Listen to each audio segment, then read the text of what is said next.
iPhone 13 on us for every customer. Current, new, everyone. To show the love.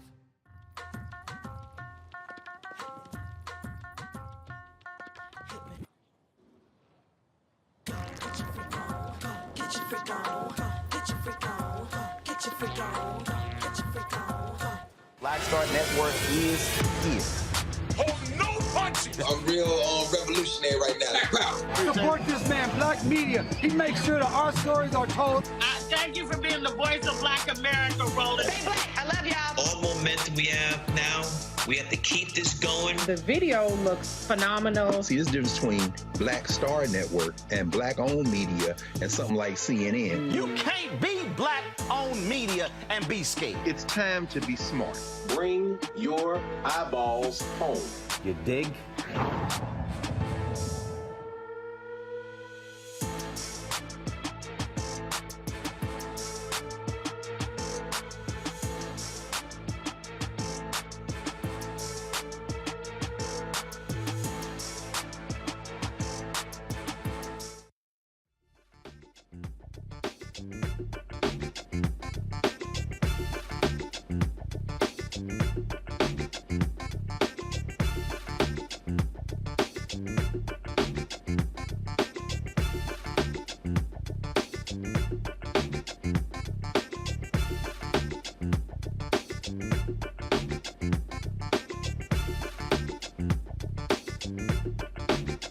Today is Friday, June 17, 2022. Here's what's coming up on Roland Martin Unfiltered, streaming live on the Black Star Network. A 13-year-old running away from cops stops with his hands up, gets shot in the back by a Chicago cop. We'll talk with the boy's attorney who lays out the facts from his perspective in this case. There was no hearing today for the January 6th committee, but we'll speak with a Georgia congressman fighting to protect voters in the state against Donald Trump's attempted coup. Also, we are 1 day away from the Poor People's Campaign Moral March on Washington, D.C. We'll continue focusing on fathers of the movement and tell you what to expect at tomorrow's march. Folks, of course, in our Education Matters segment, we'll talk to another UNCF president about what he is doing at Talladega College to make some significant changes. It is time to bring the funk. I'm Roland Martin Unfiltered, streaming live on the Black Star Network. Let's go. He's got it. Whatever the miss, he's on it. Whatever it is, he's got the scoop, the fact, the find. And when it breaks, he's right on time and it's rolling. Best believe he's knowing. Putting it down from sports to news to politics. With entertainment just for kicks, he's rolling. It's on go, roll, y'all. It's rolling Martin, yeah. Rolling with rolling now. He's funk, he's fresh, he's real, the best, you know he's rolling Martin now.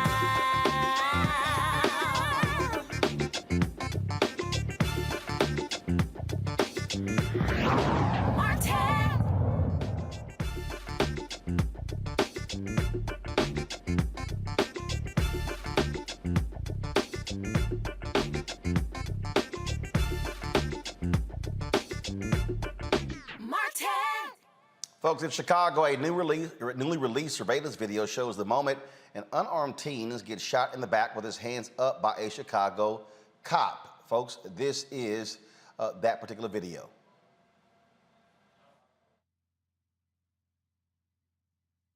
See there where cops converged in this particular case here. It, of course, it is quite devastating when it comes to dealing with Cedric Lofton, of course. Now, folks, on Tuesday, we spoke with another client of our next guest. But let's start from the top again. Again, graphic video here we're showing right here. So let's reset it again.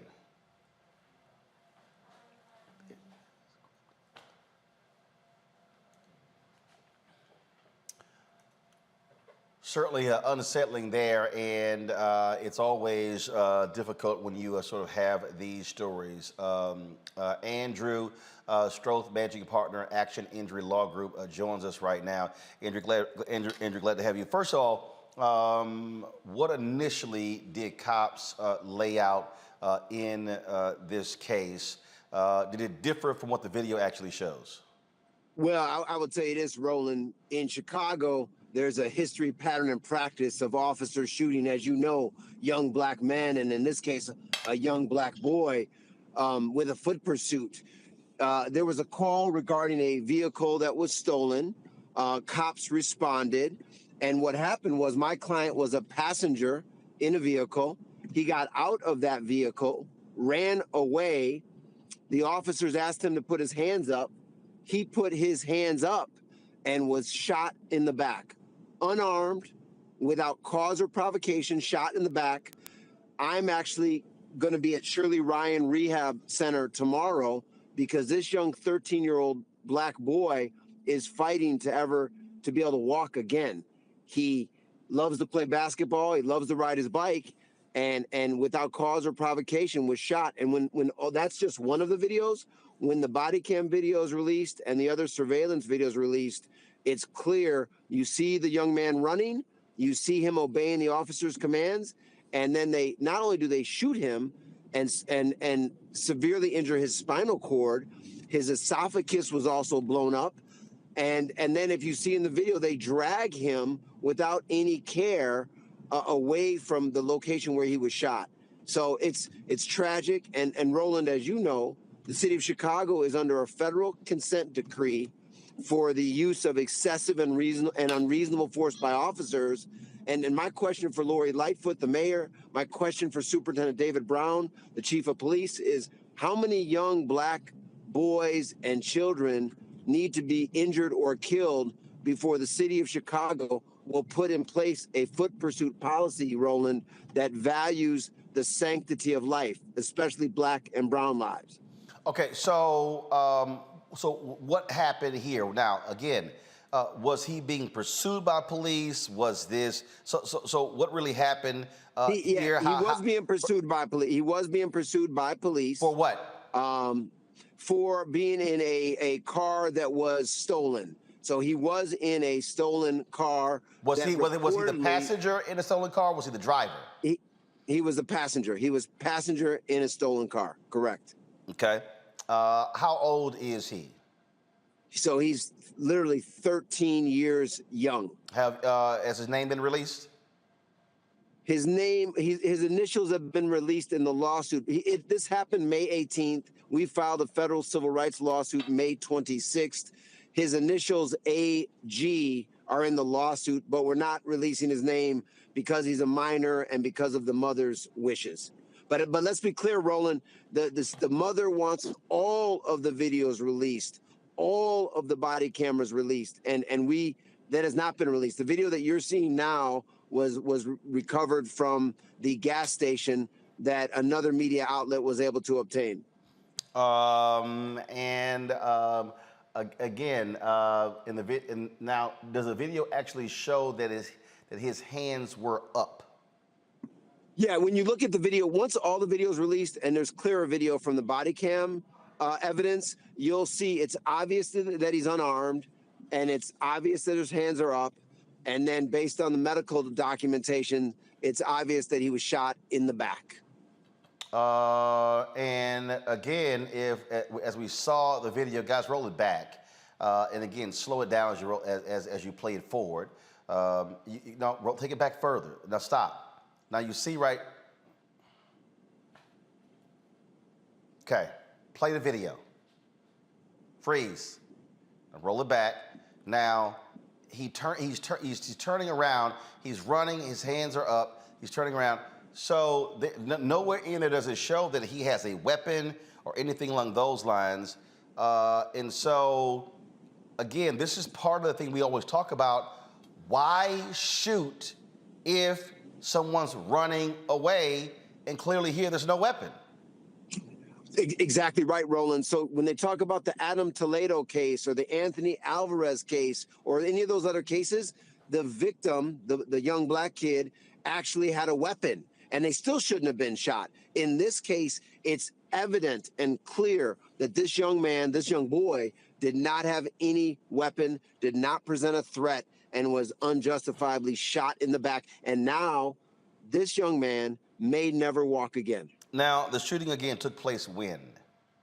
It took place on May 18th on the near west side of Chicago. And so the videos you're referencing, have those been released? Have they given a date when it's going to be released? No, the Civilian Office of Police Accountability, the city of Chicago have not released the video. We're going to file a motion with the court to demand the release of the video. And Roland, I'll tell you this, and that's why I also really appreciate you having me on your show.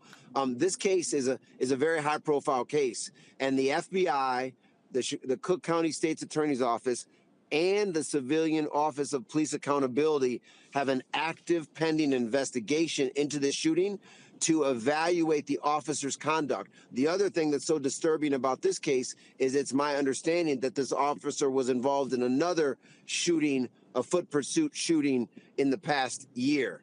So this case, the world needs to look at this case because it's another young black boy shot in the back unjustifiably by the police.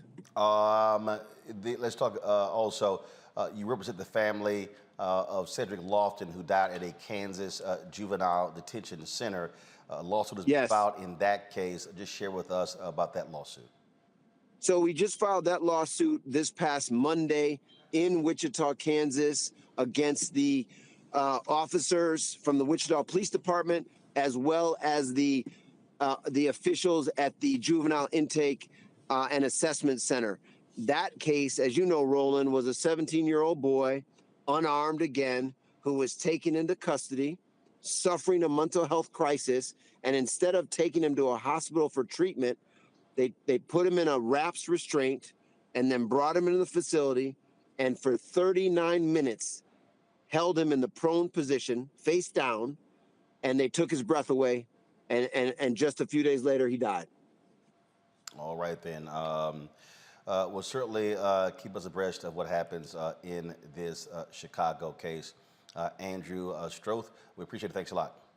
Appreciate you. Take care. Folks, my panel today, joining us right now, is Kelly Bethea, communication strategist, Terrain Walker, founder of Context Media, Michael Imhotep, hosts the African History Network show. Terrain, let's start with you. First and foremost, this is one of the things we keep talking about. Officers who their natural reaction, their first reaction is to shoot first, ask questions later. Well, you know, we see these cases so many times, and it's the same routine. I do want to push back on something that the attorney said. What people have to understand is, in the United States of America, black people are never truly unarmed. You have your black skin, you have you're a black man. That is automatically considered a weapon in this society. And the law enforcement mentality in America says if you are black, you are automatically guilty. And if you carry black skin, or if you make any sort of move, and even if you don't make any sort of move that makes them threatened, you can be targeted for death, or you can be targeted for being maimed. You know, this happens in the black community so often that it's almost like a parallel of what happens in other communities when we're talking about mass shootings. We have this conversation in America now about mass shooters in the wake of Buffalo and Uvalde, but we don't think about police killings in black communities in the same way. And I think we really have to start looking at this as a pandemic, as sort of a pandemic situation where law enforcement has to really see the humanity of black people. And I don't know what it's going to take to make that happen. We've been through this ever since we got here. I don't know what an inquiry is going to do, especially in Chicago. I mean, Chicago has a backlog of police brutality against black people going back to the 1920s. So, I mean, I'd like to see some movement on that, but I don't know what this is going to change. I'm sorry. You know, when we see so many of these cases, Michael, it just simply boils down to these cops. It doesn't matter if somebody's running away. They believe they have the license to shoot someone regardless if they're running away, which makes no sense. Yeah, absolutely, Roland. In many cases, you know, just when we have cases where people are just running away unarmed, it makes no sense to shoot them, and it's illegal as well. One of the things it was a couple of things I was trying to find out from this case, having read the article from Associated Press for May 26. One, did the officer say stop, turn around to the 13-year-old boy? I couldn't figure that out. Two, I know at one point, according to the Associated Press, it said that the 13-year-old had his arms raised to surrender. Now, when he turned around, I couldn't tell from the videotape, but thanks for showing the video. When he turned around, did he still have his arms raised? I was trying to find that out. And third, I'm trying to find out, have any statements been made by the attorney for the officer? Why did he shoot? You know, there's still things that have yet to be answered in this case. I read the statement from Police Superintendent David Brown as well, saying the fleeing teenager turned around, turned toward the officer, and the officer fired. Why did you fire? So there's a lot of questions here that need to be answered. Kelly. This is somewhat triggering, actually very triggering for me, because we're talking about a 13-year-old boy. This is a child. This is someone's baby. And it is exhausting to see this day in and day out of officers of any color at this point not recognizing the innocence of children in compromising situations such as this. The only time I'm able to recall anything remotely like cops acknowledging children in compromising situations is when it's a white boy with a gun. And this is a black boy with no gun who is fighting for his life right now in a hospital because, like the other panelists said, they saw his skin as a weapon. But in the broader sense of things, this is just one of those times where, once again, bullets should never be in the due process process. Like there's no room for that there. This boy did not get due process. He got persecuted before he was even able to speak. You know, and I'm just tired of it. I don't want the circumstances of this shooting to override the fact that the cop was wrong and the cop was biased and the cop shot before he thought, which is the most dangerous thought process you can even have when you have that much power in your hand by way of a gun. My sympathies out to the family and my prayers to the young man, the boy rather, and I just hope that he heals, because we don't need any more dead children at the hands of police. Let's stay in Chicago. The Chicago police officer caught on camera attacking a woman walking entered a not guilty plea at his hearing today. Former officer Bruce Dykers caught charges of aggravated battery and official misconduct come from the August encounter with Nikita Brown. Brown was walking her dog when Dyker grabbed her, telling her to leave. She believes the attack was racially motivated. He resigned after 23 years last month. Nikita has filed a federal lawsuit claiming excessive force being used against her. All right, folks, got to go to a break. We come back. We'll talk about January 6th committee. Jenny Thomas continues to stay in the news. And, of course, the investigation in Georgia, the impact that is having, where Donald Trump could very well be indicted for his criminal acts in trying to get officials there to change the vote count so he could win. Oh, don't forget, Senator Lindsey Graham, he also inquired.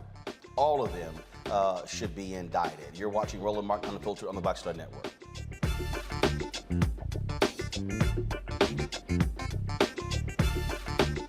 Verizon just gave us all a brand new iPhone 13. We've been customers for years. I thought new phones were for new customers. We got iPhone 13s too, switched to Verizon 2 minutes ago. Ours were busted, and we still got a shiny new one. Check it out. So wait, everybody gets the same great deal? I think that's the point. iPhone 13 on us for every customer. Current, new, everyone. On any unlimited plan, starting at just $35. All on the network more people rely on.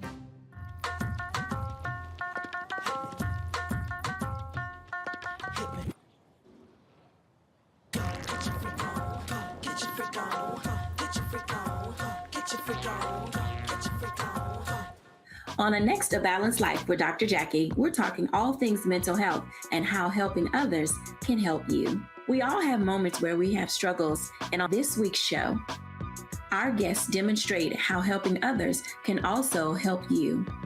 Why you should never stop giving and serving others on a Next A Balanced Life here on Black Star Network.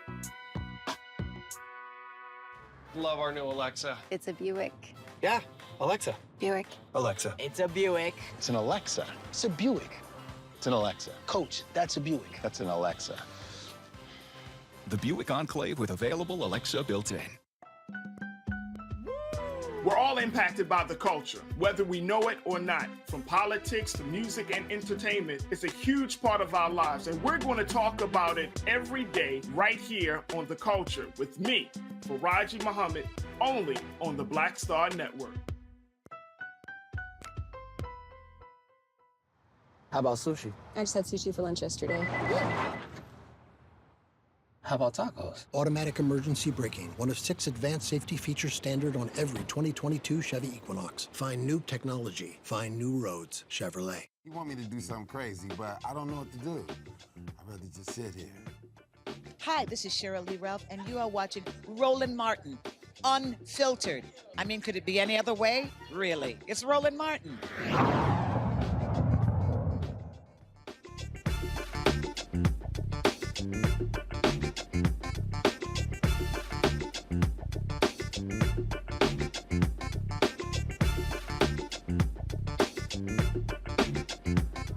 The House January 6th committee showcasing the thuggish behavior of Donald Trump and all of his imps continue to provide shocking details about what they tried to do to overturn the 2020 election. There's no hearing today, but more information continues to come out regarding how Donald Trump helped to orchestrate the attempted coup. One of the states mentioned in the investigation is Georgia. You might remember, Trump asked the Secretary of State, Brad Raffensperger, to find the 11,780 votes he needed to beat Vice President Joe Biden in Georgia. Now, during a hearing about voter fraud, one Georgia state representative made it clear she was not playing games. Thank you, Mr. Chair. Historically, Republicans have been the ones who have really used absentee mail-in voting, as you call it. But in this last election, we definitely did see more Democrats pick up and start to use mail-in balloting. We saw that 65% of Biden's votes in Georgia did come from absentee voting, and we saw that 35% of Trump's voters did use mail-in voting. That's almost 500,000 folks who voted for Trump who actually used mail-in voting. So clearly over time, mail-in voting has now become more bipartisan. And so it just seems kind of odd to me that you are testifying and launching an attack on using mail-in voting, because I just don't remember from other Republicans, I don't remember in general there being such an attack against absentee voting when it was mostly Republicans using it. So it seems to me that this new kind of upspring about Democrats, largely black and brown voters who are using mail-in voting as of this year so much, it just really seems interesting to me that this is such a hot topic now about why people are using mail-in and exactly the process that goes along with it. I mean, I would encourage everybody to disregard your testimony. I mean, no disrespect to you, but it just, to me, a lot of the things that you're saying just don't make a lot of sense. And it is interesting that you did talk about your civil rights credentials and committees and things that you've served on, because you definitely have said things like you think it's okay to write down license plate numbers of voters. That's not true. That's absolutely not true. Never said anything of the like.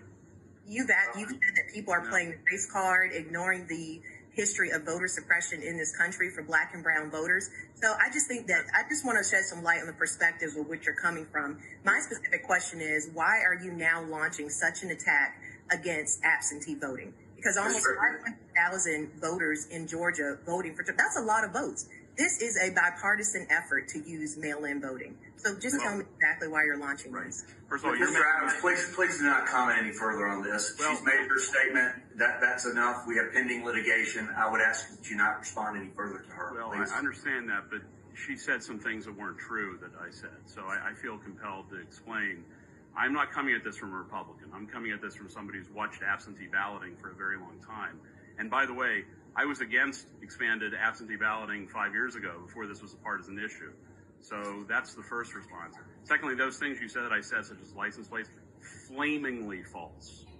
Flamingly false. And defamatory.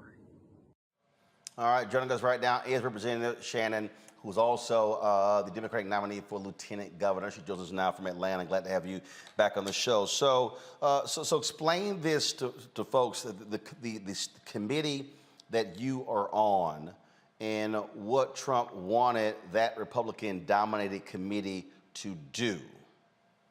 Sure. So thank you for having me, Roland. It's a pleasure to be here. Yes, this hearing took place a month before January 6th. And so this was at the time where the Trump lawyers were appearing before key swing state legislatures, attempting to get legislatures to think that something was wrong with their elections that they had just had, particularly here in Georgia, to get us all on the committee to think that something was wrong with the elections, so that then they could move a process where we would either redo the election, but really what they wanted was for all of us to decide that the election had been fraudulent and that the votes need to be tossed out of Georgians, and that the House of Representatives would ultimately select the electors. So what you saw in that clip was the Trump lawyers. The gentleman I was going back and forth with is somebody who came from the Bush DOJ and has a long history, regardless of what he says about that's not true. He has a long history of going into places that have experienced voter suppression historically, going in and kicking Black and brown voters off of the rolls. And it was because of that his service with DOJ was not very long.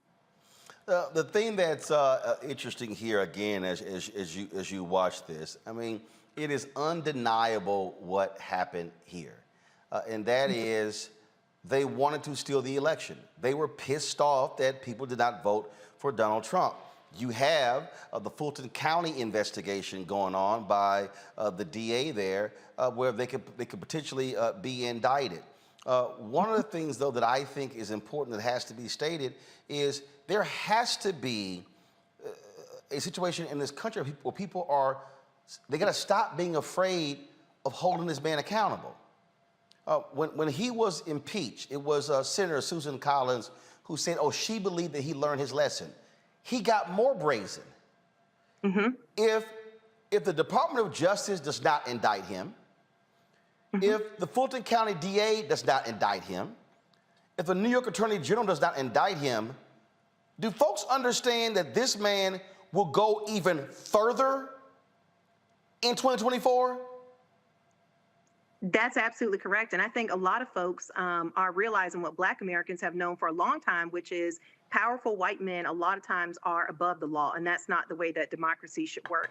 Just like when they came to my committee, Governmental Affairs, which you saw the clip, they were trying to present themselves as election integrity experts, which they were not. And so I felt it was important to reflect the true, background that these folks come from, because what they were trying to do was something that we've never seen in history before. They were trying to overturn a legitimate election because Black and brown voters showed up and said they did not want to reelect a committed white supremacist in chief, that being the former president. And it was Georgia Republicans who got further pissed off with the elections of Warnock and Ossoff. And mm-hmm. they immediately began to say, hey, we got to change the law. And now, even though you had Republicans who were over the elections, who were saying there was no voter fraud, they still didn't care. Trump wins Texas. We're going to change the law anyway. You look at other places. So what you have here is a party, and let me be real clear, because this is the problem that I sort of had with the January 6th committee. They are framing this thing as Donald Trump. No, they have to peel the onion. They've got to show people that this is the entire party.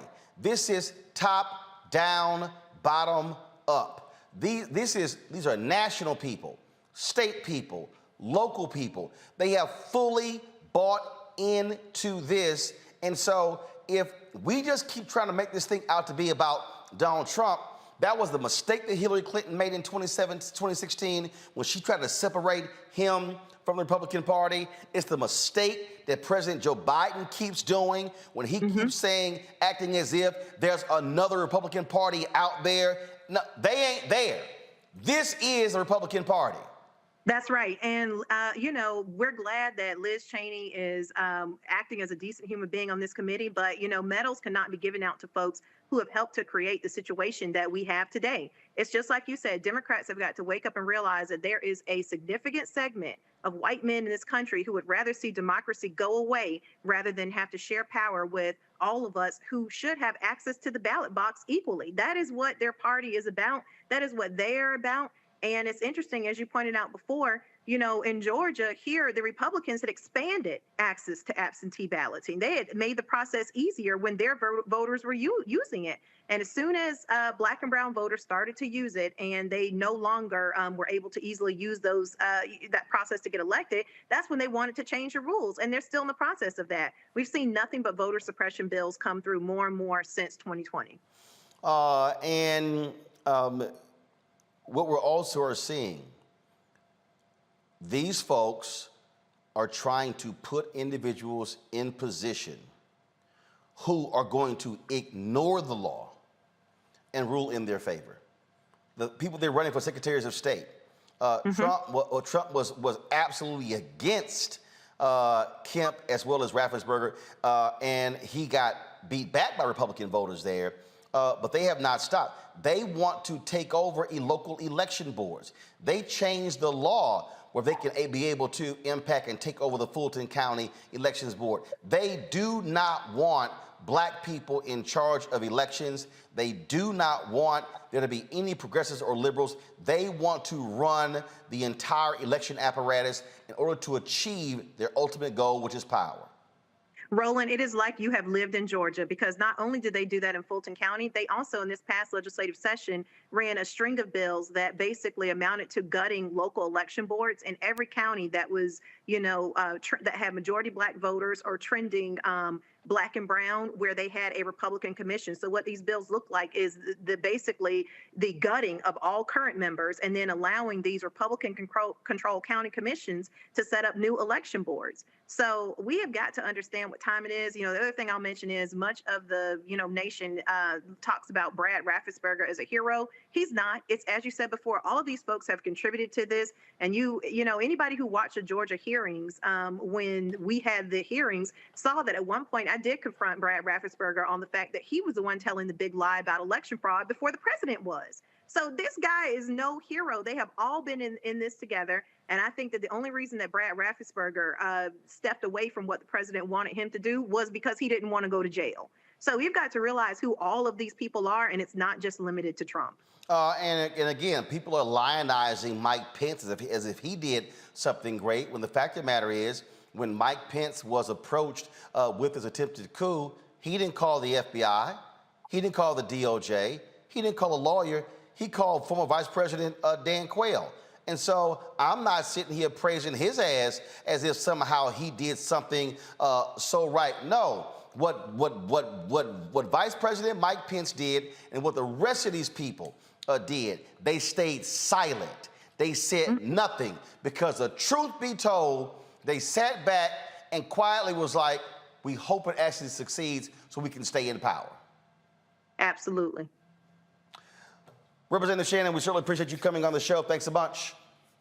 Thank you for having me. All right, let's go back to our panel. I'm telling you, Michael, I keep trying to tell folk, if you keep trying to make this thing about Trump, you are losing the larger issue. This is the entire Republican Party. And if we, and I get what the committee is doing, but now they still are sort of, we don't know about Jenny Thomas. What the hell are you doing? There are 9 Supreme Court justices. She's sleeping with one of them. And you're sitting here afraid to really pull her into this? No, this committee should be expanding its investigation and should be saying anybody that's involved. And here's the crazy thing that I don't understand.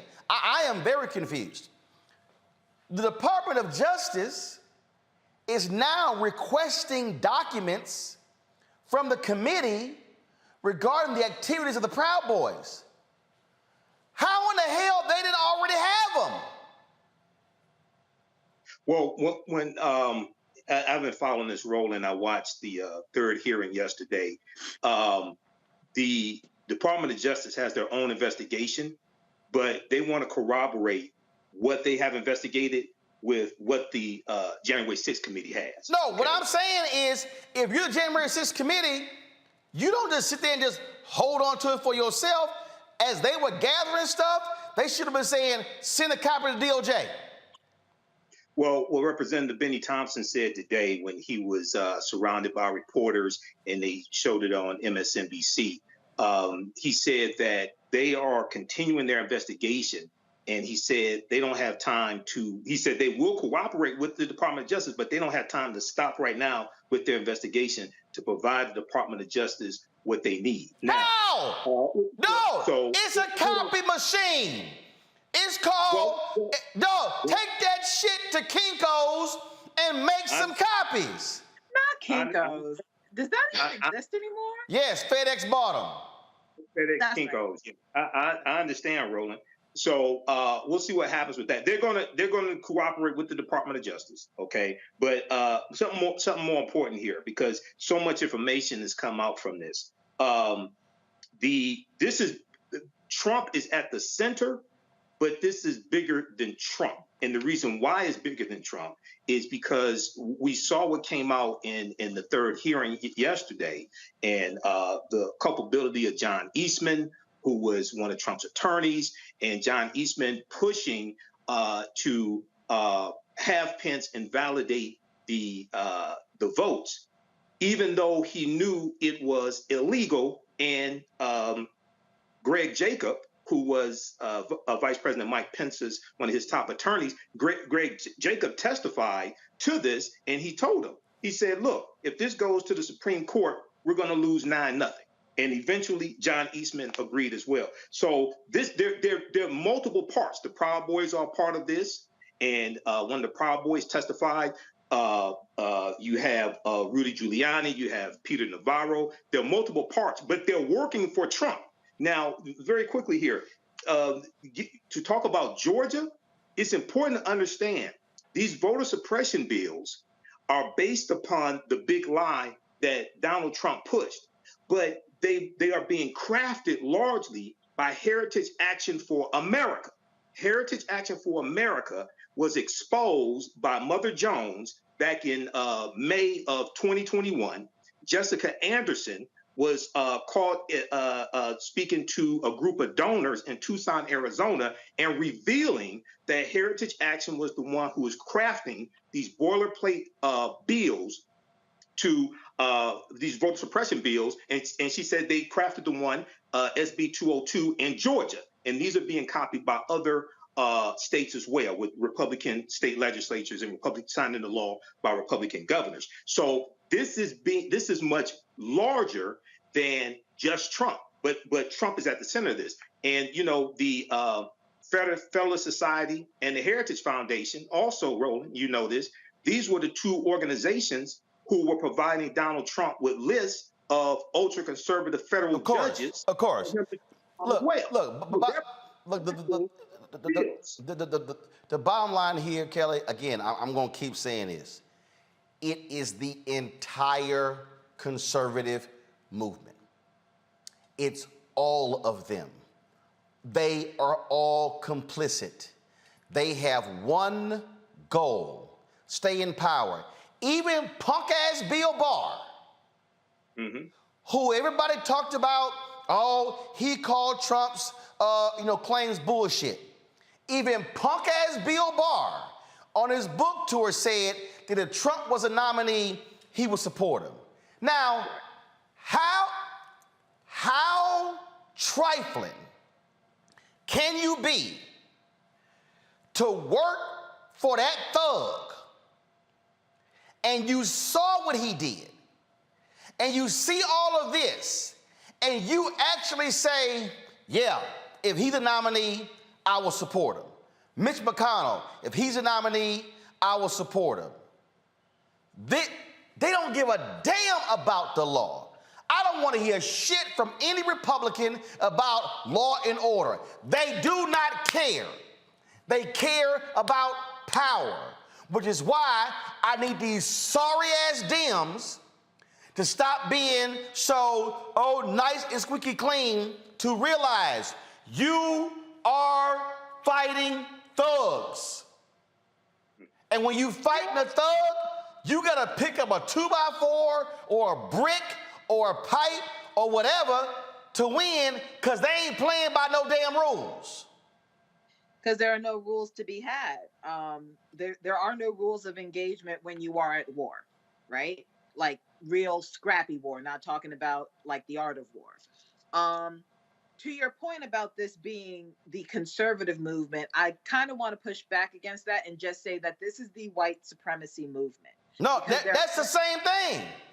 Well, yes-ish, right? Because the people that you're seeing right now, they're all white. So you're not going to be like, this is white supremacy. It's kind of like, duh, yes, it's white supremacy. But there are black people who also support Donald Trump. It was, baby, Kelly, Isaiah T. Montgomery went to the Mississippi Convention in 1890 and voted with the Republicans to take the votes of the right of black folks to vote away.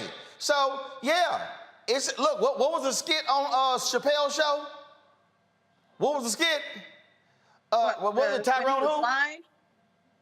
What was it, Tyrone Biggum. Tyrone Biggum? Tyrone Biggum. Hell, they exist. It's the same. But I want to call a thing a thing, right? Yeah, because the Republican Party, the conservative movement. I would rather just call them white supremacists. No. See, you can't do that, Kelly. Because see, here's why. Here's what they do. I'm not a white supremacist. How dare you call me that? So no, I'm going to say what it is. The entire conservative movement, the entire Republican Party. I ain't going to give you no wiggle room, because see, here's what happens. We then get into a debate. I'm not a white supremacist. Yes, you are. I'm not a white supremacist. Yes, you are. I'm going to take that off the table. I'm saying the entire Republican Party, the entire conservative movement has no problem and are fully aligned with all of the actions of these people, from voter suppression to trying to steal the election, to trying to position themselves to steal future elections. They do not care. They are making excuses. Congressman Jim Jordan was like, well, we ain't learning anything new. Right today, John Trump is speaking at Ralph Reed's Faith and Freedom Conference. Let me repeat that. Faith and freedom. So-called Christian Ralph Reed. You got a known liar speaking at your convention. Matter of fact, again, Kelly, that's why I got to call it, call it what it is. The known liar, I got one. Matter of fact, play crazy ass white people, please. Don't go to my video. Play crazy ass white people. Don't go to my video. I'm white. I got you. Illegally selling water without a permit on my property. Whoa! Hey! You don't live here. I'm uncomfortable. At the Faith and Freedom Conference, listen what the liar said about MLK. It's true. Now think of how bad a person do you have to be.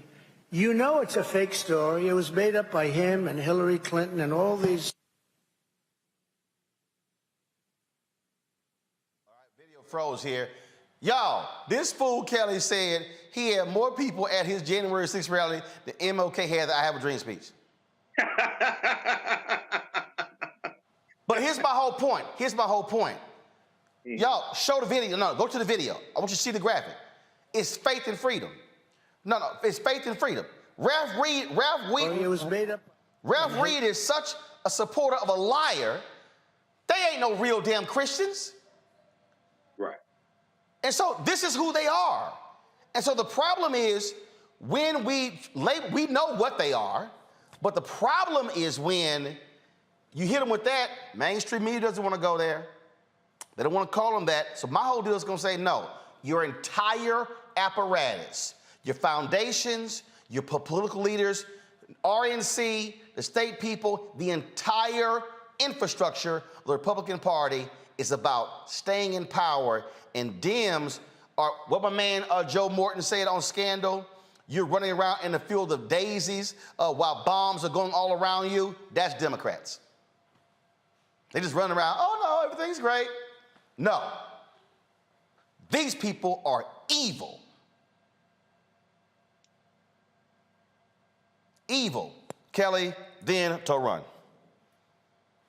No, I mean, I disagree with your approach, but I agree with everything that you said as far as, like, you are right. They are they are Republicans. They are conservatives. I personally think that we need to call it out more often so that it is more comfortable in the mouths of the media to call them white supremacists, because until we get comfortable with that, it is still going to be a taboo issue that people stray away from. And by white supremacists, I don't just mean white rich men. I mean Black people who uphold whiteness. I mean other people of color who uphold whiteness. We all need to rethink what white supremacy is. It is not just white people wanting to preserve whiteness. It is anybody who wants to preserve whiteness, and at the expense of other races, at the expense of other people in this country. So until we get that kind of vocabulary, that kind of lexicon into mainstream media,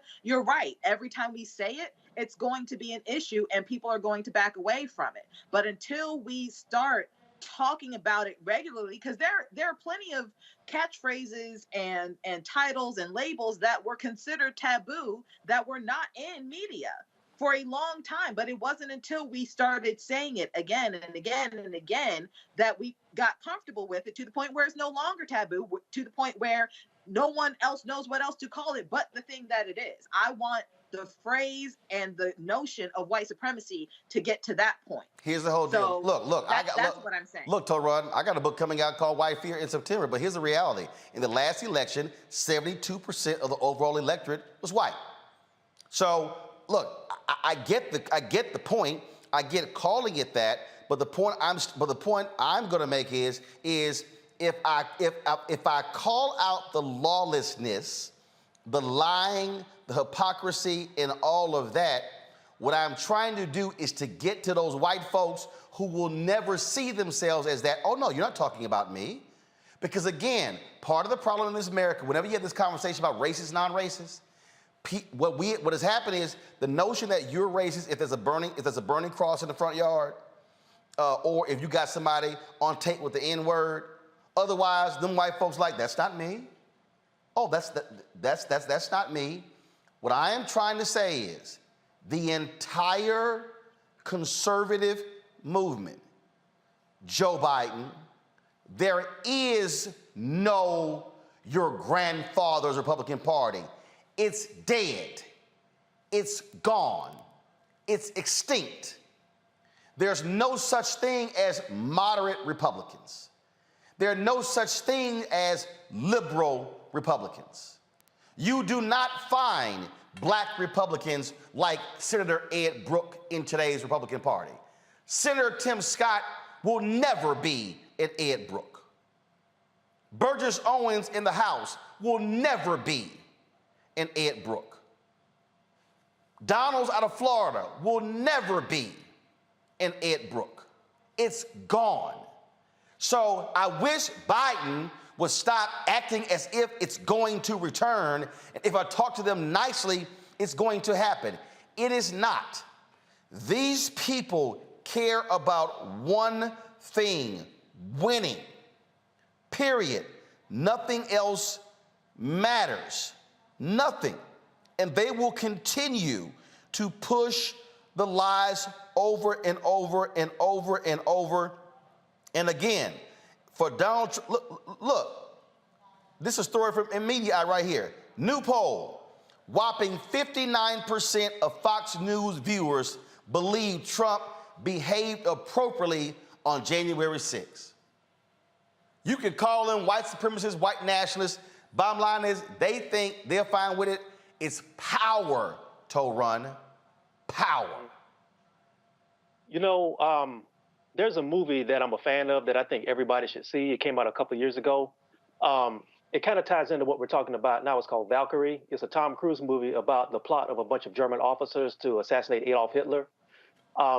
If you look at that movie, there's a lot of strategizing that goes on in that film, but the overall overarching theme of that film is that people were so afraid of the specter of Adolf Hitler that they would not move.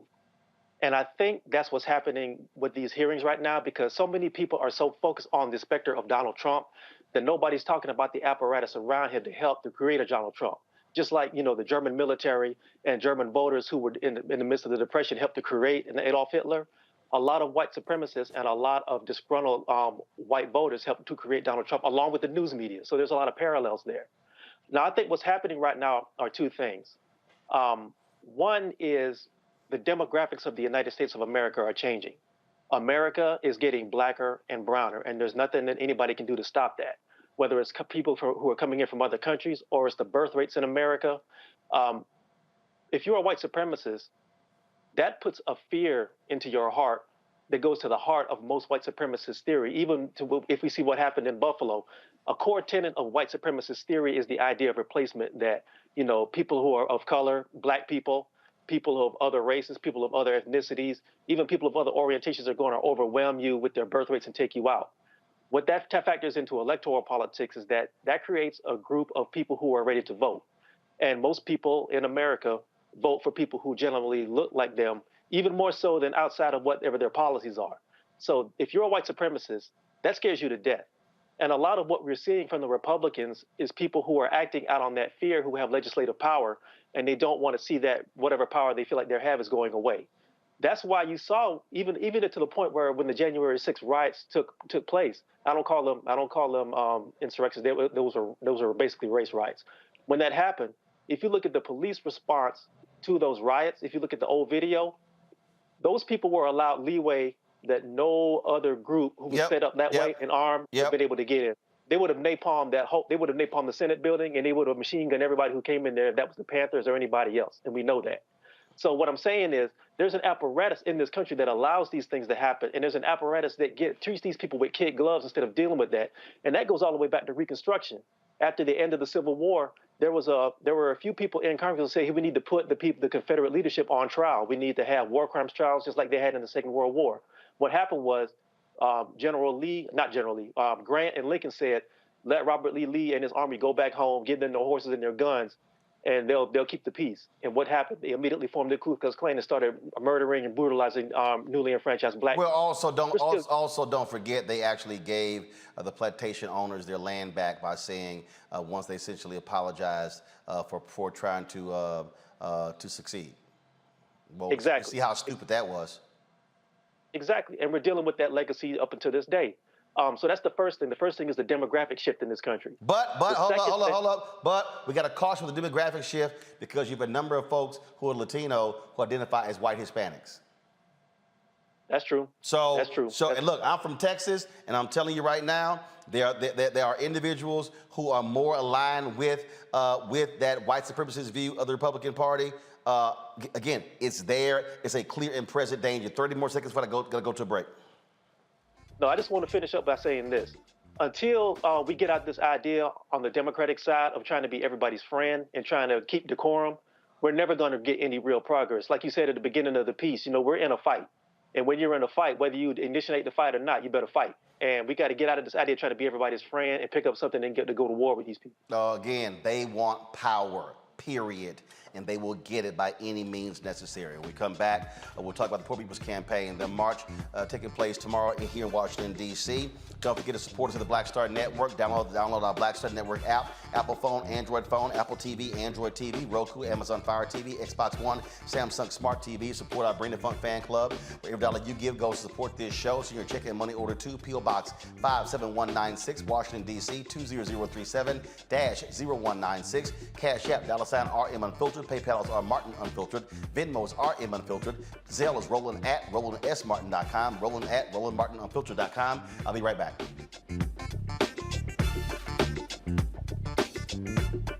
Love our new Alexa. It's a Buick. Yeah, Alexa. Buick. Alexa. It's a Buick. It's an Alexa. It's a Buick. It's an Alexa. Coach, that's a Buick. That's an Alexa. The Buick Enclave with available Alexa built-in. A powerful movement is rising across America. From the Mississippi Delta to the Apache stronghold. From the homeless encampments of Washington State to the coal fields of Appalachia of West Virginia. We are the 140 million poor and low-wealth people in this country, and we are building the Poor People's Campaign, a national call for moral revival. On June 18th, ahead of this year's midterm elections, while the Congress is still in session, we will hold a mass poor people's and low-wage workers assembly and moral march on Washington to arrest the attention of the nation, to put a face and a voice on poverty and low wages in this country. This is a watershed moment for justice and democracy in America. There are those who say that transformative change isn't possible, but history teaches us that it is precisely in times like these that people must build a broad and deep movement from the bottom up. We must compel this nation to repent, to lament, and to see the realities that have been hidden for far too long. On June 18th, we will come together to lift the voices of the poor and low-wage workers who know that change is not only possible, it is essential for our survival. We will make the connections to show how systemic racism, poverty, ecological devastation, the denial of health care, the war economy, and the false moral narrative of religious nationalism and white supremacy are hurting us all. We will show the nation the faces of Americans who cannot afford to go back to normal.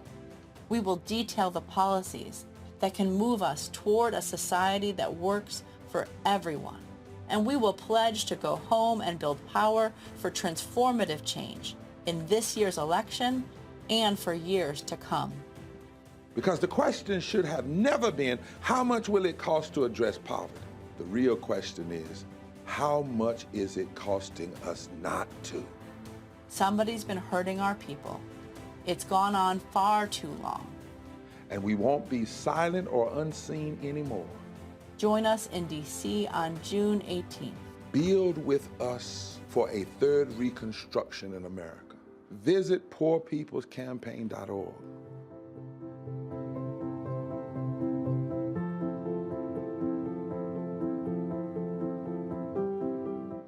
How about sushi? I just had sushi for lunch yesterday. How about tacos? Automatic emergency braking, one of 6 advanced safety features standard on every 2022 Chevy Equinox. Find new technology. Find new roads. Chevrolet.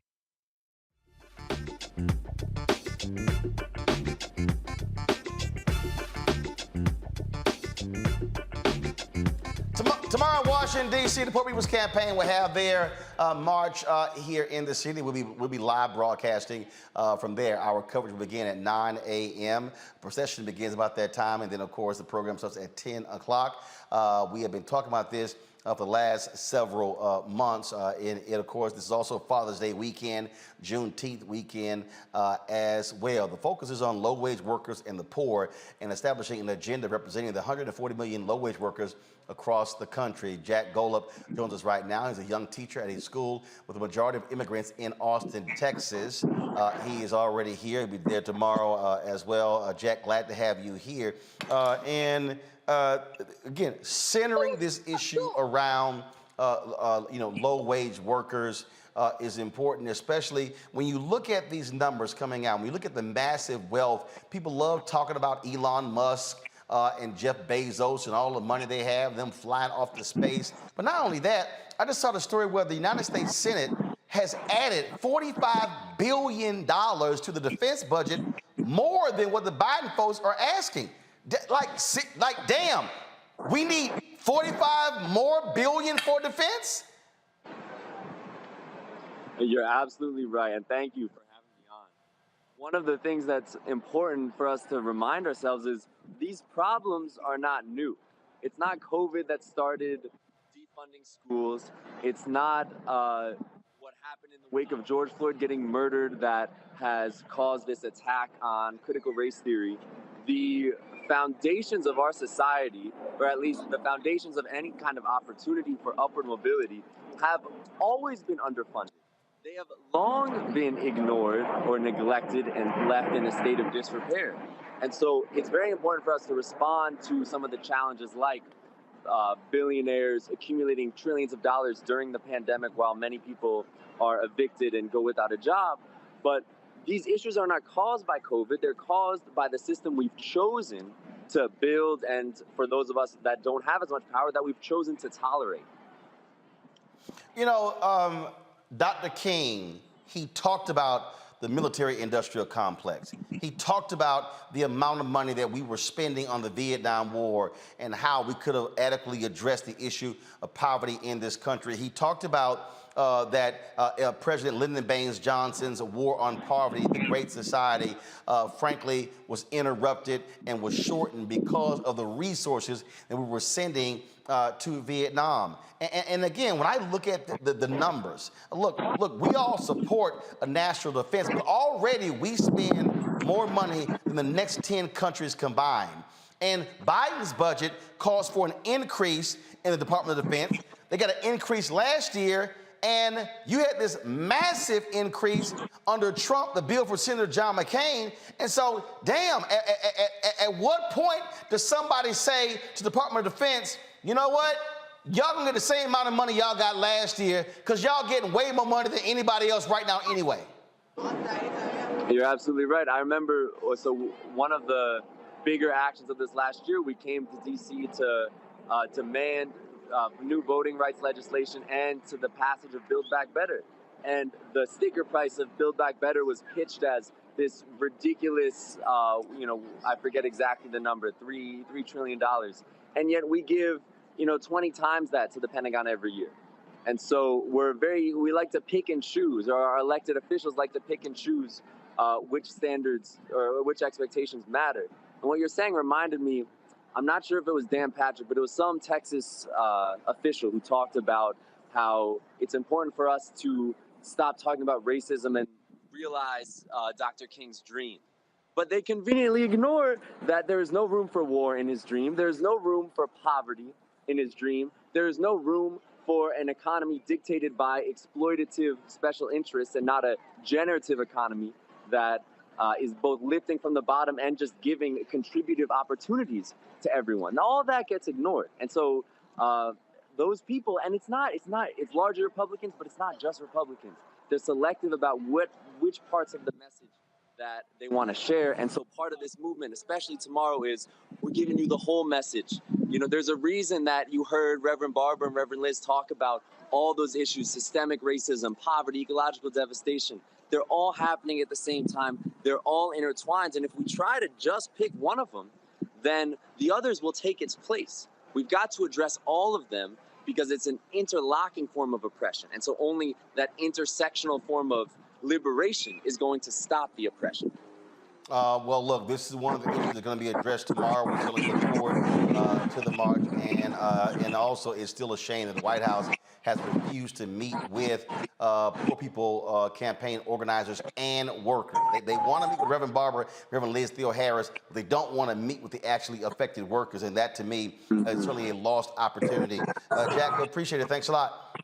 Yeah, thank you for having me on. All right. Kelly, this is utterly obscene. This is a story here where House Democrats, they were agreeing with Biden and offering this $762 billion for the defense, which, look, and it still hasn't increased.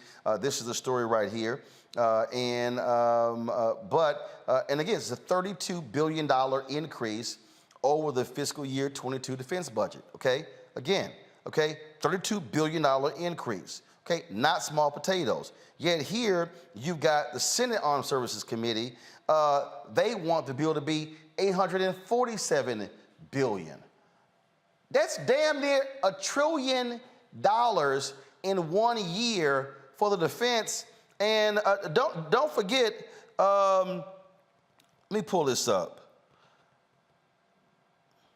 You might remember when we gave more money to the Defense Department when it was, I think it was that McCain bill. That was let's see here. Let's see what that bill was. That was $716 billion that went to them. We could go on and on and on, and it's amazing. We ain't got money for nothing else, but we damn sure got money for more and more defense spending. I don't understand the rationale behind that outside of the theory, because I haven't really read into this, but my theory is that the only reason that the United States is considered a world power is because of its defense. Outside of that, we don't necessarily have anything worth giving to the rest of the global community because we just don't have it. Like, we have exported everything out. We have outsourced everything that Americans need outside of defense. And that is unfortunate because it means that the things that Americans do need aren't being met by our own government. But it does not surprise me that a country that still won't change gun laws, still won't acknowledge actual life, like the people who are on the planet as we speak aren't being protected nearly as much as a private investor in a defense firm. It is unfortunate, but it's also not surprising. To run, I remember a story that came under, and this took place during the Obama administration. This is the story here. This was December 2016. Headline: Pentagon buries evidence of $125 billion in bureaucratic waste. $125 billion. Lead said the Pentagon has buried an internal study that exposed $125 billion in administrative waste in its business operations amid Congress would use the findings as an excuse to slash the defense budget. Well, no shit. And what I don't understand is, when are you gonna have political leaders say, yo, Pentagon, here's the whole deal. Why don't y'all get rid of the $125 billion in waste and then holler at us next year when it comes to giving y'all a raise? This real basic. If your brother or sister kept borrowing money from you and kept spending on some bullshit and wasting it, you could be like, yeah, dog, you ain't getting my money. Not from me. You know, you will never go broke in Washington being either a middleman or a defense contractor. Never.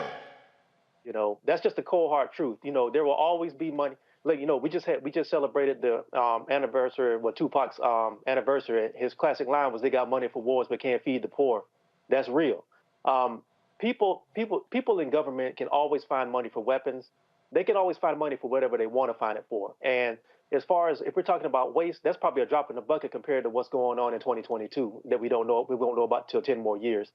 If you're dealing with bureaucracy, you're going to be dealing with some sort of lack of oversight. You're going to deal with incompetence, or you're going to deal with a lot of deliberate graft. But as far as back to the subject, America right now is the #1 military power on earth. China is a distant second. Nobody else is really in that ballpark. We have enough weaponry to be able to fund and defend ourselves, defend this country for the next maybe like 50 years. To the point that we are the #1, I don't want to butcher this, but I think we're the #1 weapon supplier on earth, if I'm not mistaken. There's always going to be money for that. There would not be a really big dent in America's defense budget if we took some of this income and we started looking at maybe dispersing this money out to people who definitely need it, people who are homeless, even homeless veterans who have to go and fight for everything they get after they've served this country. There is a lot. I think there's so much bulk and there's so much pork in the American government, and so many people are benefiting from that people who are poor and middle class are going to suffer the most. And they're already talking about another recession coming down the road. It's going to get really desperate. And to the point of the Democrats, obviously this is an election year. People who would ostensibly be voting Democrat are paying very close attention to where people's priorities are right now. People are living hand to mouth. People see money going over to the Ukraine. People see money going everywhere else except for the people who are right here people who are, especially black voters, who are supposed to be the quote unquote bedrock of the Democratic Party, are seeing all this stuff flying out left and right, where their material conditions are still the same. That's going to affect them in the ballot booth coming up real soon. And if they don't understand that, and it seems like they're determined not to, it's going to be a disaster come in the midterms, and especially in 2024. There's a reason, Michael, why there's a defense contractor in every congressional district in America. Well, defense is always big money. When we go back last week, we talked about World War II. We talked about the arsenal of democracy, and General Motors, Ford, and Chrysler had massive contracts with the federal government to produce military weapons, to produce Jeeps and B-24 Liberator bombers and things like this. There's always big money in defense contracts. The $125 billion in waste, yes, they need to reduce the fat, cut the fat, reduce the waste when it comes to the federal budget. But also, I think something that's very important for us to do, Roland, and maybe not on this show, but maybe in a future show. The fiscal year 2023 federal budget is about $7 trillion. It's available right now. I think it'd be good for us to go through that budget and see where this money is allocated, not just for defense, but overall general. We can look at defense. One of the things I want to know is, how is the money for the Defense Department allocated? What is it allocated for? But that's part of whatever's allocated to defense is part of approximately $7 trillion that the federal budget is. We need to look and see where that money is allocated as well, because one of the reasons why we look at see where that money is allocated also is because there are opportunities for contracts for African-American owned businesses as well with some of that money also. So we need to see. Well, bottom line is the federal government spends $560 billion every year on contracts, and we're getting 1.67%. And so you can read the budget, but you got to have some folks who actually make some changes to how that money is actually going out. Kelly, comment. No, I said what I said earlier. It is ridiculous how much we are wasting money on an export that does not necessarily benefit the American people. We have, literally Americans who are starving, and people would rather invest in an upgraded tank than, infrastructure and, fixing food deserts and the like. So, until we realize that people matter over wars, then we're going to continue this cycle, at least in this country. Indeed, folks. Hold tight 1 second. I got to go to a break. We come back. We're going to have our Black and Missing and also some headlines. Plus, some white men in Florida act a fool against a black teen. They get arrested, and one of them got fired from his McDonald's job. Guess what? The McDonald's was owned by a brother.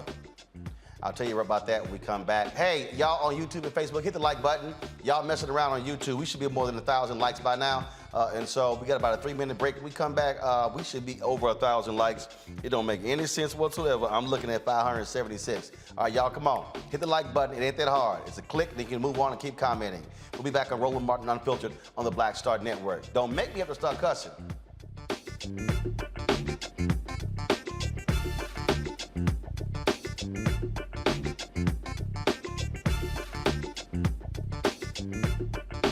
Love our new Alexa. It's a Buick. Yeah, Alexa. Buick. Alexa. It's a Buick. It's an Alexa. It's a Buick. It's an Alexa. Coach, that's a Buick. That's an Alexa. The Buick Enclave with available Alexa built-in. On the next Get Wealthy with me, Deborah Owens, America's Wealth Coach, you'll hear from Elizabeth Davis.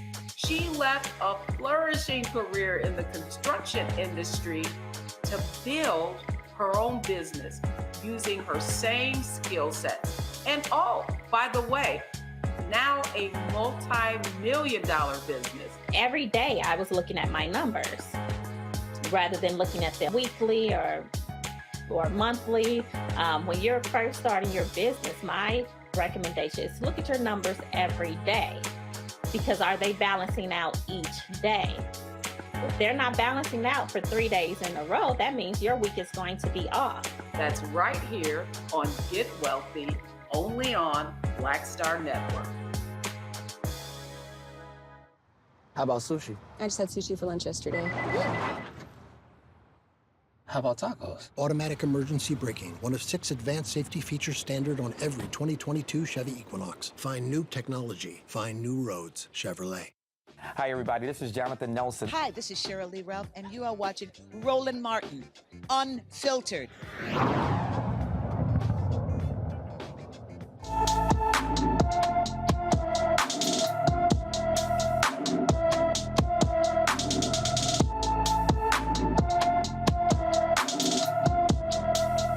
Ariel Stoudemire disappeared on June 8th from Raleigh, North Carolina. The 17-year-old is 5 feet 5 inches tall, weighs 180 pounds, with black hair and brown eyes. Well, she was last seen with red and braided hair. Ariel has her nose pierced, a tattoo on her neck.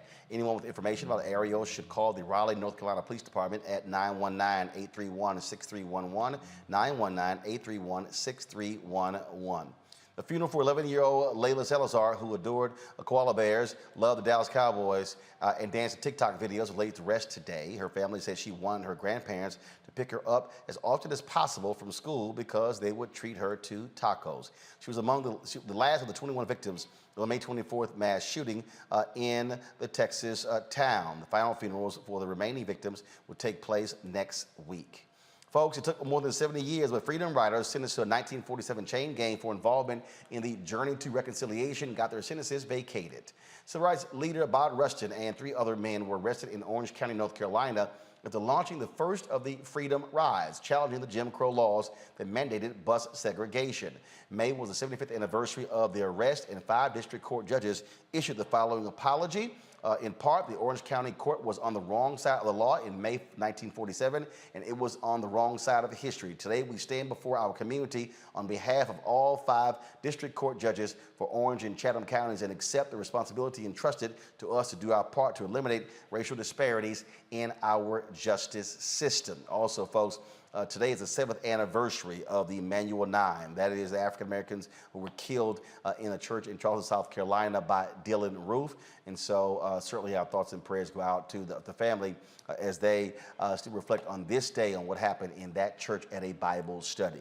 The white Michigan cop charged with the murder of Patrick Loyola has been fired in Grand Rapids, Michigan. Christopher Shum's firing comes after being charged with second-degree murder. He shot and killed the Congolese immigrant in the back of the head during a traffic stop. And again, he's already been indicted. Now he no longer has his job.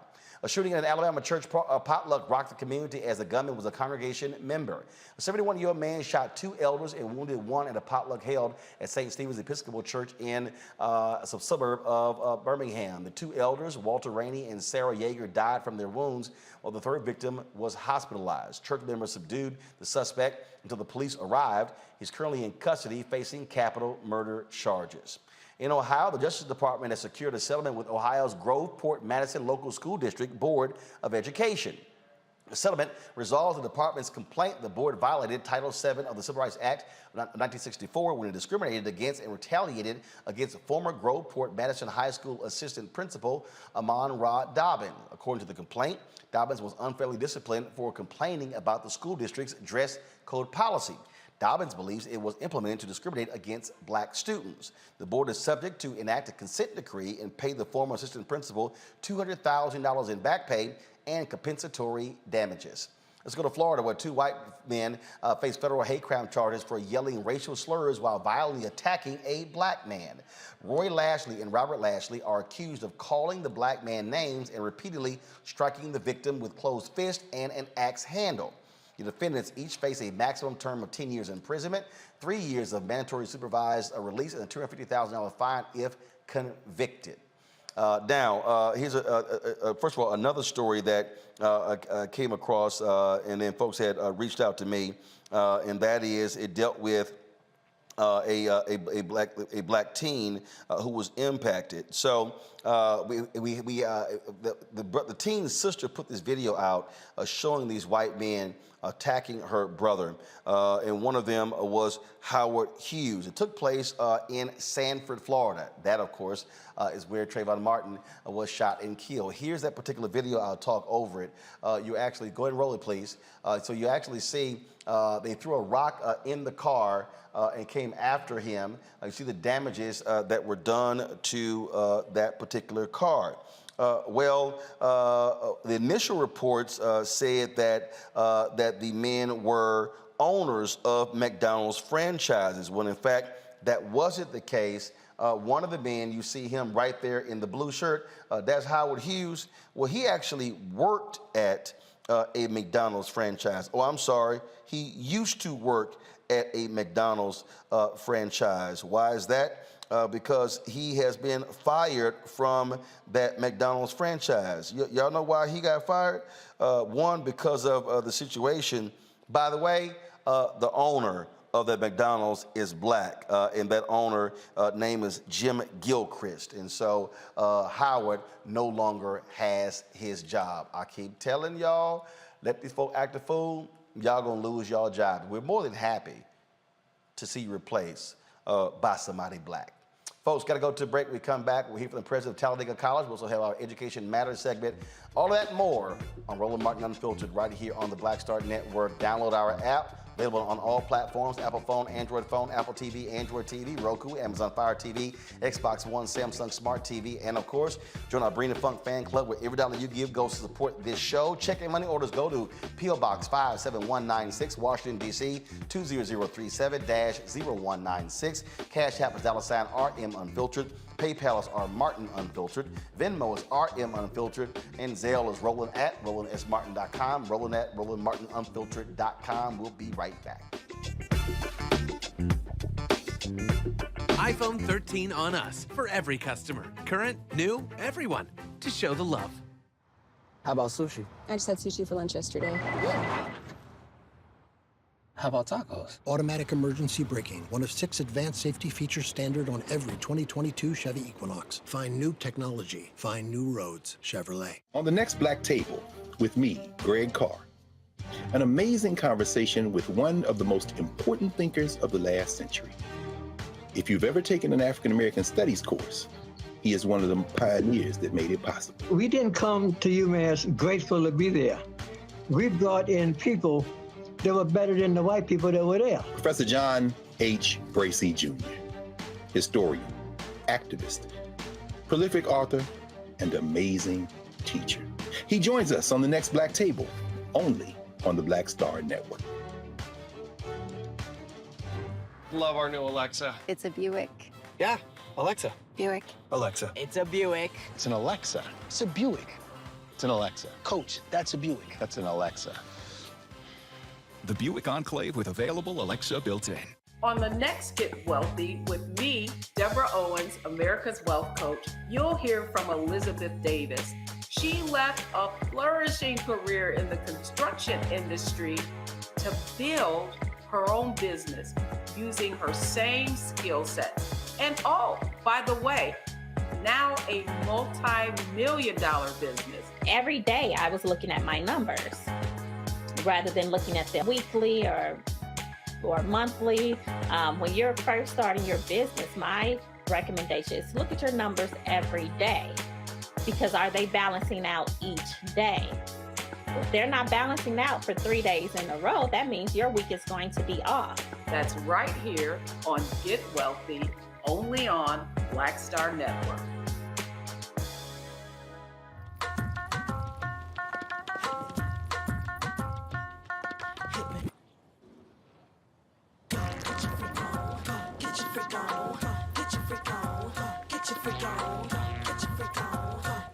On the next A Balanced Life with Dr. Jackie, we're talking all things mental health and how helping others can help you. We all have moments where we have struggles, and on this week's show, our guests demonstrate how helping others can also help you. Why you should never stop giving and serving others on a next A Balanced Life here on Black Star Network.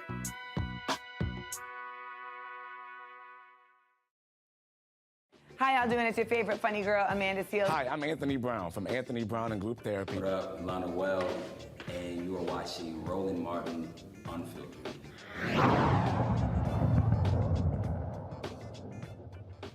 To understand how COVID impacted black people and how you still have this racial inequality economically in this country, which is one of the themes of the Poor People's Campaign we talk about tomorrow. A new study from the Center on Budget and Policy Priorities showed the impact of COVID on people of color. The report is shocking, and that is, in September 2020, 55% of all adult renters reported a loss of income due to COVID. For Latinos and black folks, 65 and 57%. But really what jumps out here, to run, is that when you look at here, black families with children struggle the most. An average of 32% said they were behind on rent, compared to 23% for Latino and Asian families with children and 18% for white families. People are always talking about, oh, we don't see systemic racism, these things don't matter, but here's a perfect example of how when COVID hits, when there's a pandemic, when there's a downturn, a recession, black people and Latinos, Asians are greatly impacted economically. And anytime the American economy coughs, black people get sick. And unfortunately, what are the numbers now that black people as a whole have maybe just enough money to cover like 1 month of being out of work, and then you're facing homelessness or some sort of disaster. A lot of black people don't have enough money to cover themselves for that last couple of months. And this is a pandemic that's going on almost 2.5 years, and people still have not recovered from it.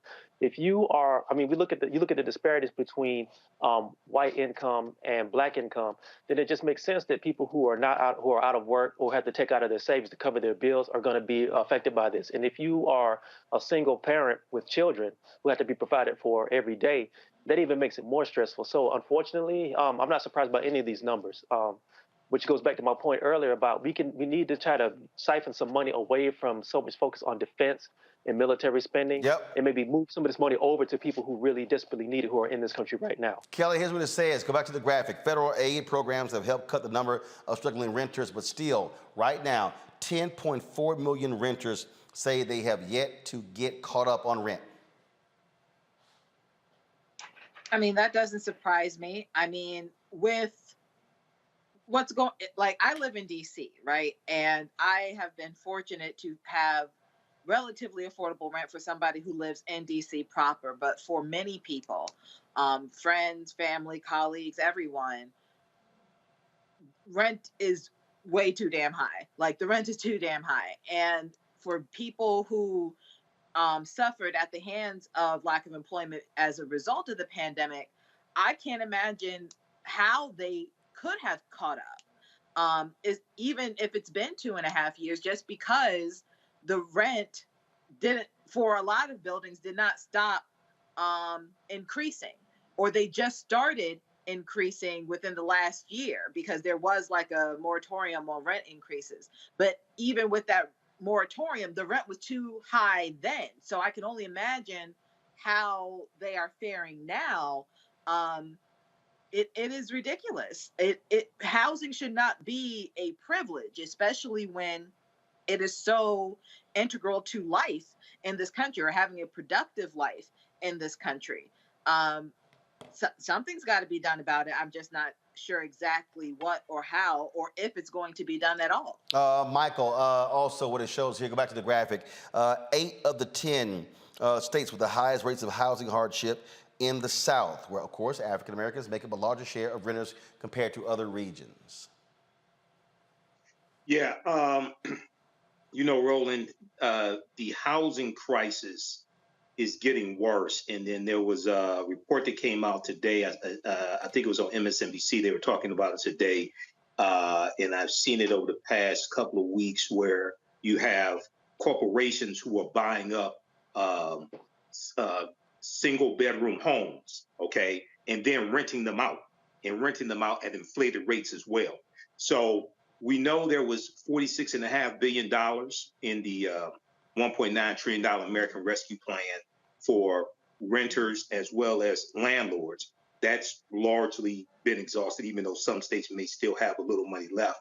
But this is, we're really about to hit a crisis as evictions have started back up. And as evictions escalate, we're really about to start to hit a crisis when it comes to housing if this is not addressed. And it's going to have to come from federal, state, and local government. Okay, I don't think it's just going to be federal government. But one of the things that has to happen as we deal with inflation and we deal with 8.6% inflation year over year, one of the things that is going to have to happen is somehow you're going to have to rein in these corporations that are buying up these homes and then renting them out at inflated prices. Well, bottom line is everybody's trying to make money, and that's contributing greatly to inflation. All right, folks, time for HBCU Connect.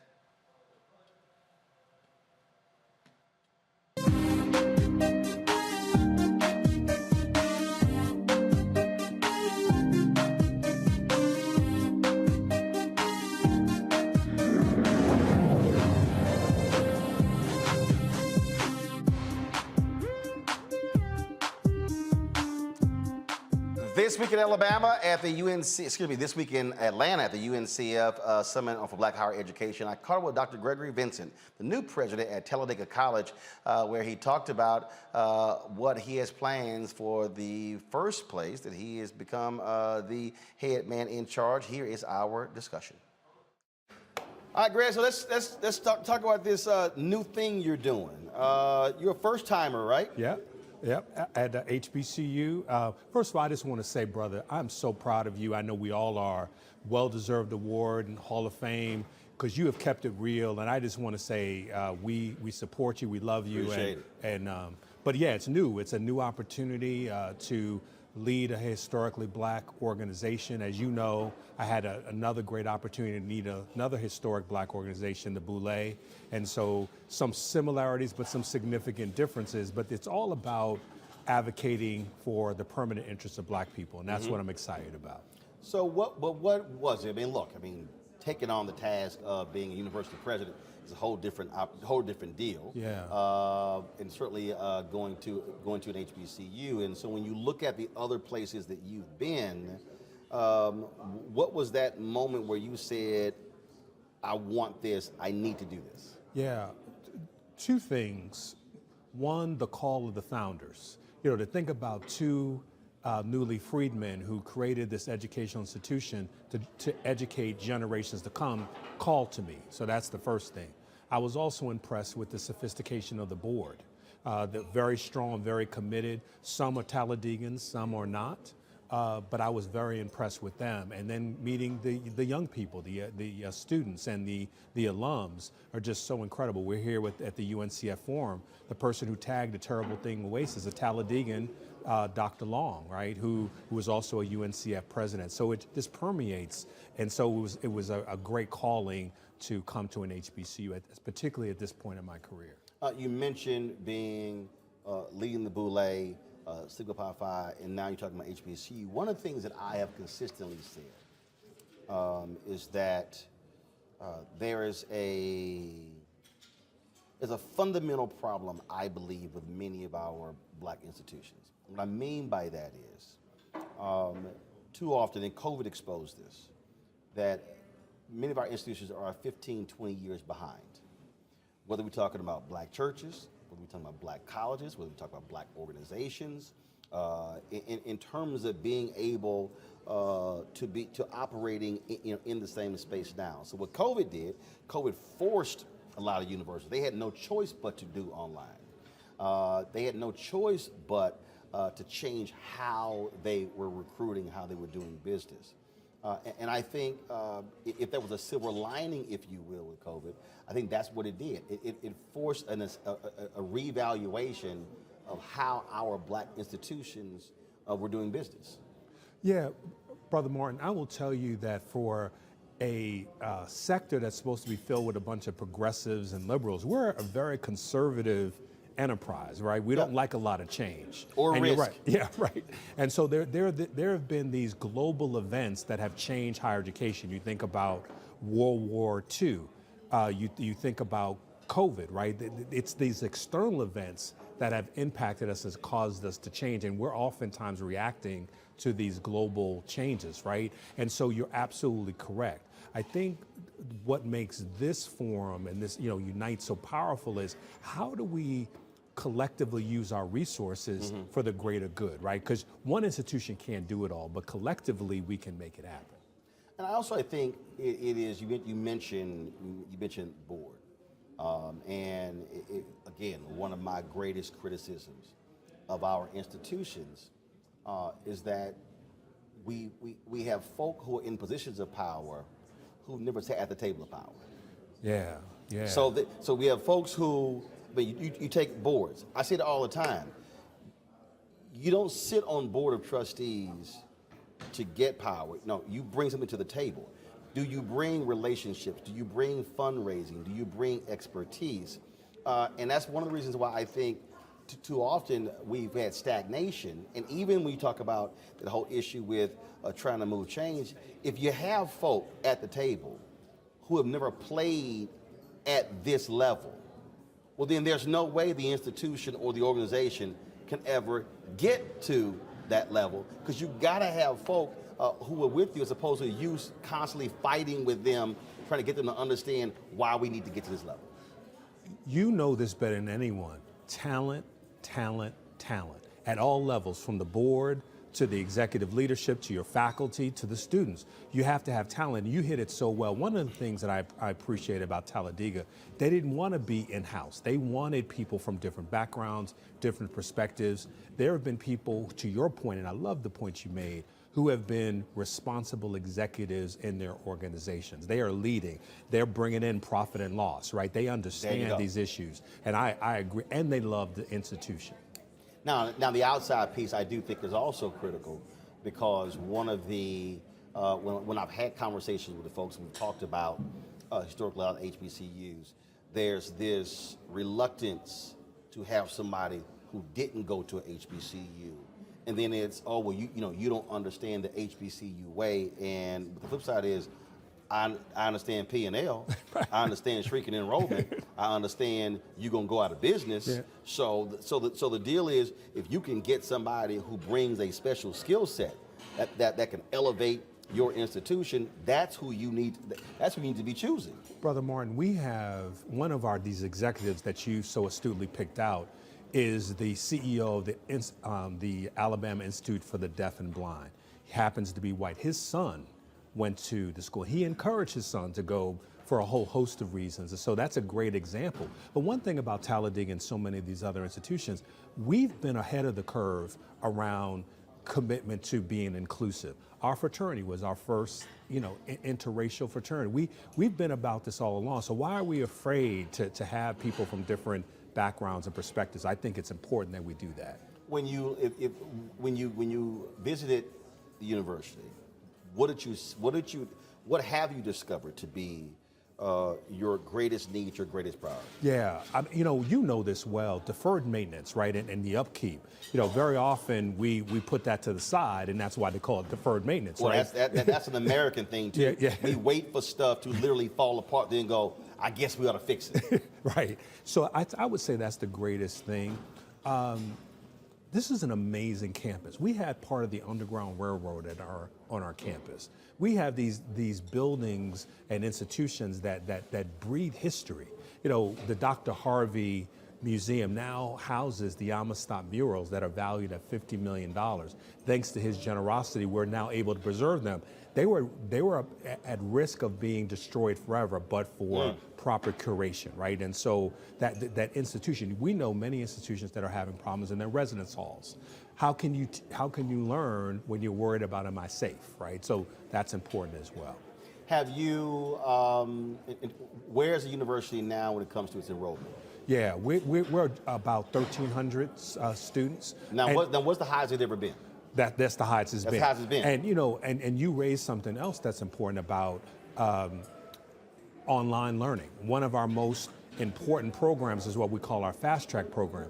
That's the program that Coach Sanders, Deion Sanders, finished. That's going to be a very important part of our teaching and learning. So if you're at 1,300, but where do you want to be in terms of what is your campus capacity in terms of on campus? If I looked at using the summers, using off, study abroad, all of that, I think we can very easily enroll 1,700 students at some form or fashion, and I think that's a good steady state for us. What are your dominant programs, your dominant degree programs? Yeah, psychology, the sciences. We are well known for our sciences. Criminal justice is a huge issue. Our business programs, much like every other school, all of our students want to be entrepreneurs, so they want to understand that business context. They want to be the next Roland Martin. Well, here's the one thing. It's so interesting when folks come up to me, especially a lot of students, and they say, I want to do what you do, and my response is, but do you want to do what I did? That's it. Because I think what happens is folks, they see this, so Right. they see name on this, so they see the lights, everything like this, but what they don't really say is, okay, but what goes behind this? All of the stuff that you actually don't see, and I think that's something that I am constantly trying to explain to people, that that's the part of entrepreneurship and owning that some don't quite understand. But you know that line from Jay-Z, right? I'm not a businessman, I'm a businessman, right? But look at all what he had to do. He was dancing at other people's videos, and look at him now, the work that he put in to make that happen. Last question. 5 years from now, if someone is talking to you, what should Talladega look like? Yeah, I had the honor of presenting a proclamation to Dr. William Harvey, because he's a Talladegan. And I would like to see that trajectory for Talladega. It was already a great institution going higher. Building up our endowment, making sure that our students are going to the best schools for graduate school, professional schools, building up our faculty so that we have world-renowned researchers and teachers as well. And a school where our brand is known across the globe. All right then. Well, my alpha brother, Boulay brother, I appreciate it. Man, congratulations, it's good to see you. and good luck. You. All right, folks, got to go to the break. We come back, our Education Matters segment. You're watching Roland Martin Unfiltered, streaming live on the Black Star Network.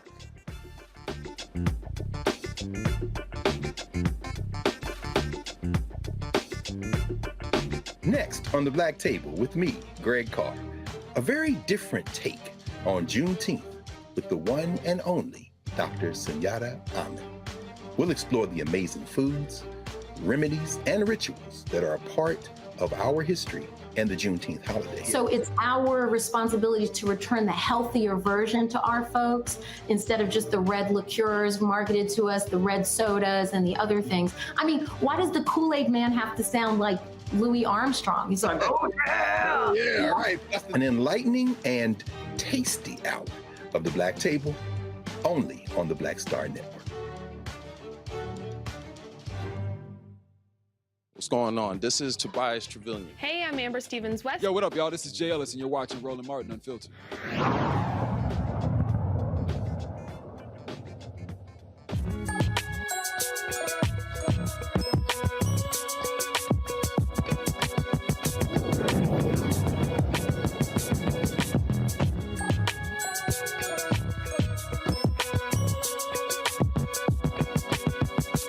No one child gets left behind. That is the message one organization is spreading across the nation. Every Child Counts, Inc. is a Pennsylvania-based nonprofit whose mission is to improve the lives of children from birth to 18 living in high-risk situations. One of the ways they hope to achieve that is through Operation Graduate. Here to tell us about Operation Graduate is Dr. June Elcock-Messam, president and founding member of Every Child Counts, Inc. She joins us now from Delaware County. It's glad to have you here. So what is Operation Graduate? So Operation Graduate is an amazing program that we have each year. We honor about 20 kids that are nominated by schools around the county, and we provide all of their college supplies, and this year we hope to provide scholarships for each of them.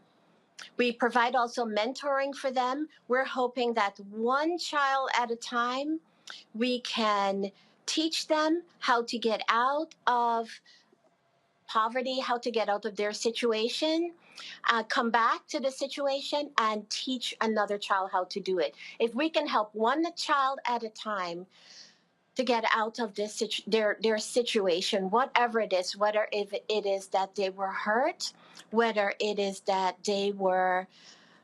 they're just poor, whatever the situation is, if we can help one child at a time be the best that they can be, we hope to do that for them. How many folks have gone through your program thus far? So we have been a nonprofit about 3 years now, and we just have over 60 kids. Okay, and what is your capacity? How many are you looking to be a part of this? So every year, so far, we've only had enough money raised to do 20 children. And so that is our goal for this year. Again, on July the 23rd, we're going to have a ceremony to honor them. And we're going to have, hopefully this year, we're going to have mentors on site for them, because that is one thing that is underutilized. And I think it's a really incredibly key component of this program to keep them, to support them, to guide them through this process. And so right now we can only have 20 kids. As we grow, we hope to have more children. All right then. Questions? Kelly, you're first. So with a lot of programs involving children, it seems that it's kind of one-dimensional. Can you explain the importance of the holistic wellness of every child counts, and how and what you need out of stakeholders and people watching this so that you can expand this program even further? So actually every child counts. We work with kids from birth on, young kids on. We have several different programs. So we take them, if they come in at a younger age group, we actually try to keep them involved with us, whether it's initially they just need food initially. We start giving them books at a young age. We try to helping them at a young age and keep them engaged and involved and get them into counseling or whatever they need, so we can get them through to the end program, which is our end program is Operation Graduate. So we try to look at everything holistically. I find that in our community, I can't speak for everyone, right? Talk therapy is not necessarily the kind of therapy that our kids want to utilize. And in our community, so we have negotiated with a movement therapist, a music therapist, a yoga therapist. And so we will take these kids wherever they are. You want to rap, you want to sing, we're going to help you do that. If you need to write lyrics to recover from whatever it is, we're going to help you do that. And so we try to deal with the whole family and to help them so that we can rise the whole family up. Because when a child is hurt, a family is hurt. And so every event that we have, we bring the whole family in. Toran? Good evening. You spoke to the importance of mentorship when you were speaking earlier. Can you talk a little bit about what sort of mentorship you do for these children? Do you talk to, do you have children and people at each age group who are around their age to talk to them as they're being mentored? So actually right now we just have for Operation Graduate, so the high school grads going to college, we try to pair them with a mentor. It is underutilized right now because the mentors are not on site. So that is something that we're trying to change this year. This year, we're going to have a child who's paired with a mentor, and they're going to be on site on the day that they receive their award and their scholarship. So we're hoping to work with a local sorority and fraternity and have them coming on site on that day. And I think it's crucial for kids to have that mentoring program. All right, then. Well, June L. Cock, we certainly appreciate it. Where can people get more information if they want to donate and help? Where would they go? ECCinc.org. That is our ECCinc.org. That's our Facebook. We have Twitter, Instagram, LinkedIn. You can reach us on any of these sites. Okay. All right. Well, we certainly appreciate it. Thank you so very much and good luck. Thank you so much. Thank you for having us. All right, well, folks, before I get out of here, yesterday I gave a Juneteenth speech last night to the city of Missouri City, Texas. I certainly appreciate y'all having me. If y'all want to see the speech, you simply go to the Black Star Network or go to our YouTube channel. You can actually see that program. We live streamed it last night as well. And let me also shout out my homegirl, Rochelle Carey. She, of course, she's a native of Houston, Baylor graduate. We worked together at CNN. We had the opportunity to catch up yesterday. This is her photo there, so we had a chance to catch up. She's about to launch some new content on her YouTube channel, and so I went to her. She had 393 subscribers, y'all. I said, Rochelle, that don't make no sense. I said, we're going to get you at least 2,000 new subs in the next 24 hours. So y'all go to her YouTube channel and check it out. It's youtube.com/Rochelle Carey. RICHELLECAREY. Let's get her numbers up. She started with I saw 393 today. I just posted our image on social media. So I told her, I said, yeah, we're going to at least get you 2,000 in the next 24 hours. Because, child, 393 ain't good enough, Rochelle. That's it. Michael Imhotep had to bounce. Kelly, I appreciate it. Total Run Walker, thanks a lot for being with us as well.